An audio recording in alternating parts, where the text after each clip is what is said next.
Good morning, listeners. It's Wednesday, June 5th, 2019, and I'm Katie Parsons, your host here on the Morning 4 podcast. It's the middle of the week, dare I say the middle child of the week. You know, when our middle child, London, was a few years younger, she looked at her hand and all the fingers and declared one day that she was the middle finger of the family. It was kind of hilarious to her dad and I.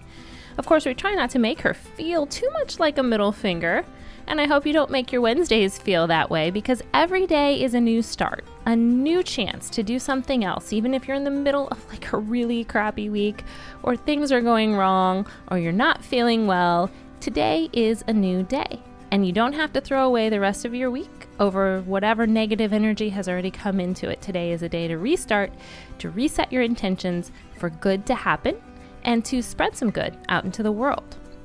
And if you haven't noticed yet, I love sunrises. I have them all over social media. The thumbnails for each of these podcast episodes always have a sunrise. Seeing a sunrise either in person or even on social media really energizes me. If you have some sunrise photos you want to share with me, I'd love it. You can send those to me at morningfourpodcast@gmail.com, and that's morning4, F-O-U-R, podcast, morningfourpodcast@gmail.com. And that email address is always in the show notes as well. I'd love to hear from you. So let's get this middle day of the week started with Number 1.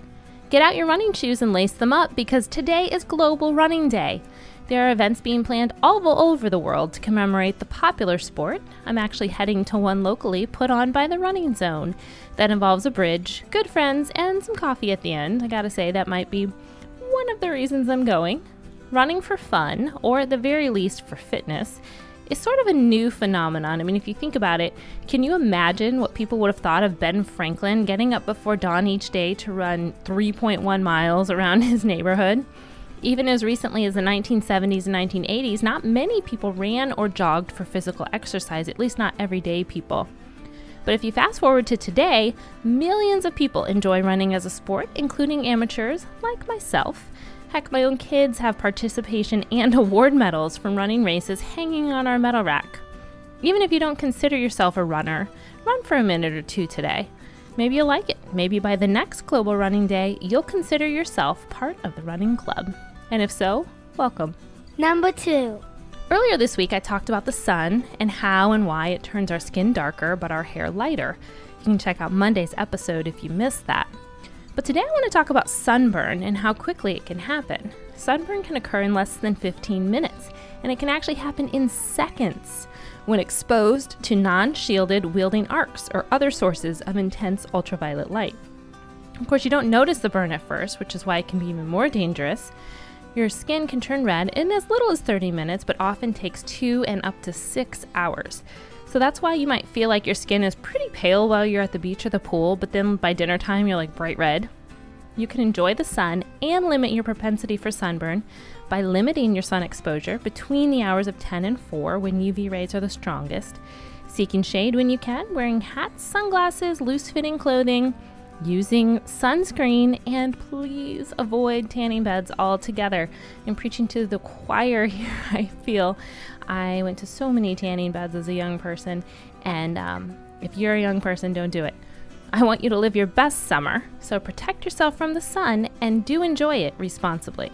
Number 3. Today's feel-good news story is sourced from the Boston Herald.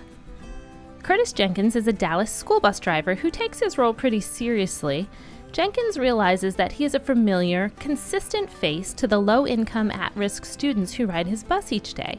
So he tries to lead with kindness, going above and beyond the typical duties of just driving a bus. For example, at Christmas time, Jenkins bought more than 70 gifts for the kids on the bus based on requests from wish lists that they had actually created. A Facebook post from that act of kindness was shared more than 13,000 times, and cards of thanks arrived for Jenkins from all over the world, some offering to even help financially with any further outreach for the kids on his route. Of his patience, kindness, and generosity, Jenkins says he just wants his riders to have a good day and to arrive at school happy.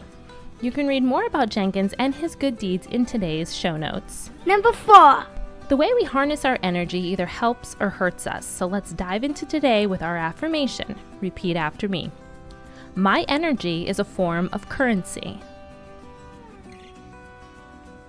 Today, I will build my wealth with positivity, kindness, and optimism. So go out and build that positive energy today. I'll see you back here again tomorrow.